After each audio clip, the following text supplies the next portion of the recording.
Hi, I'm Joselyn Funkhouser. I'm in the Online Communications 151 class, and today is June 7th, and this video is for the scavenger hunt activity. So question 1 is, do you need to gather your own audiences for all of your speeches in this course?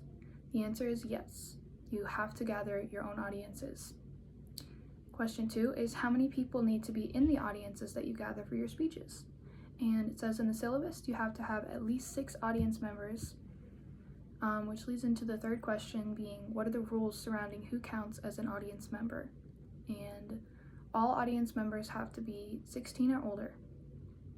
Question 4 is, what will happen if you do not meet the audience expectation policy for each speech? And you will receive an automatic 0 if you don't meet the expectations. Question 5 is, what are the video requirements for the speeches? Not the audience requirements, but the actual video requirements. So you have to be visible from the waist up. Your hands have to be seen, your arms have to be seen, your face has to be visible.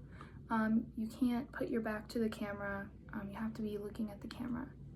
And you have to have a clear audio, and you of course don't have to have great video quality, but those are the minimum requirements.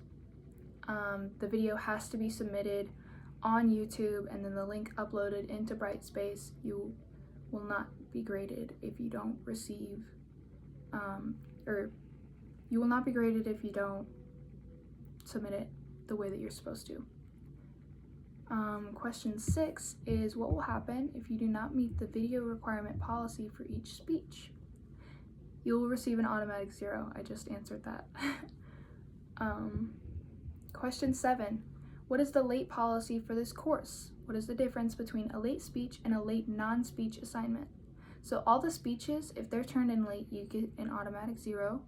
But any assignment other than that, when you turn it in late, as I'm even doing unfortunately right now with this video, you will receive 10% off your overall grade for 4 days until you finally just receive a 0. Question 8, how many consecutive days can you be inactive in the course before being dropped?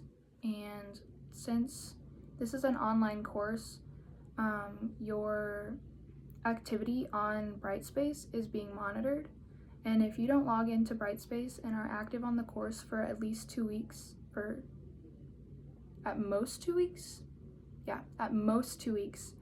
you get dropped from the course. Question 9, will your written work that you submit for this course be ran through any plagiarism or AI checker programs? Yes, your work does get ran through a third-party AI program, and if your work gets flagged, you have to meet with your professor. Question 10 is, what is your professor's office hours and how can you reach her? So Dr. Winty's office hours are on Fridays from 2 to 2:50 p.m. You can do that via Teams, Microsoft Teams. And you can also reach her through email, Microsoft Teams, and the phone. Her office, question 11, where is your professor's office located? Dr. Winty's office is located in room 312 on the Granite City campus. What time? Question 12, what time does your professor respond to emails? And she does not respond to emails on the weekends, but she responds to emails before 7 p.m. on weekdays. Question 13, what are the due dates for the 3 speeches in this course? And the first speech is due next week on June 13th, and then the second speech is due on July 6th, and the third speech is due on July 25th.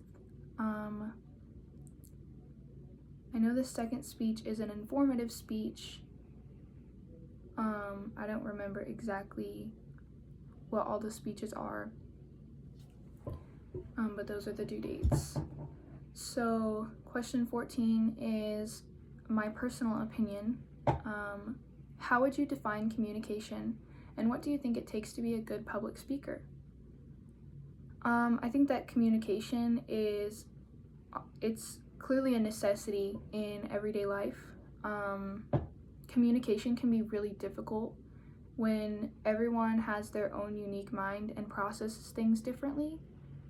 Everyone interprets actions and words differently, and so it can be a very difficult thing to understand, which is why it's so necessary to study and gain knowledge of. I think that communication is more than just words. It's your actions. It's how you present yourself, and you can't do that. You can't show your essence to other people without communicating that, even if it's just through your body language. What I think it takes to be a good public speaker is not necessarily just not saying filler words or messing up, but you have to be able to engage your audience. You need to have it's not just about the little things that you don't want to mess up. It's about are you sharing an agreeable opinion? Are you sharing a controversial opinion but still connecting yourself to the audience through that? Are you being respectful of your audience members? Are you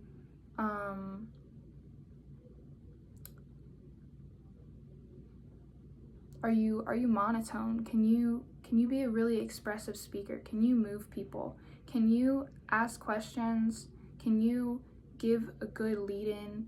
Can you tell stories? Can you get across your point quickly while still engaging the audience? Those are all really important aspects of being a good public speaker, I feel like.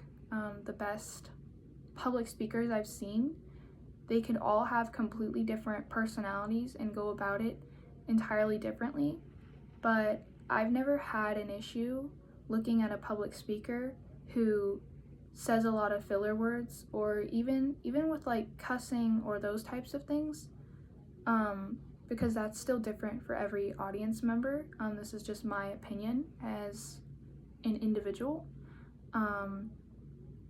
but it's never been for me about this uniform idea of what all speeches are meant to be. It's different in all settings, and are you able to adapt your surroundings and your audience to still make an engaging speech? Question 15 is another opinion question. What would you like to work on most in this public speaking course? I think that one thing that I personally know that I do a lot is filler words. I say a lot, or like, or just repeat a certain word throughout my whole speech, and that can kind of ruin it. I have a lot of anxiety, and it's easy for me to overlook the fact that I have people watching me talk, and then that makes me really nervous, and I can mess up like my entire speech.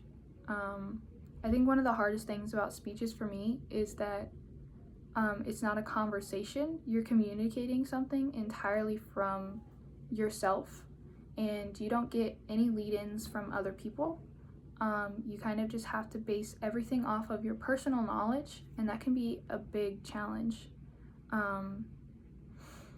So yeah, I think that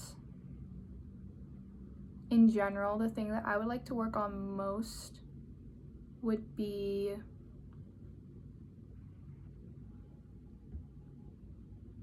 I guess maybe my self-confidence, because I think that if I am able to be more confident in my information and in the fact that I'm prepared to make a speech, I'll be able to deliver that to the audience in a much more engaging way. So yeah, that's all 15 questions, and that was the scavenger hunt assignment. So have a good day.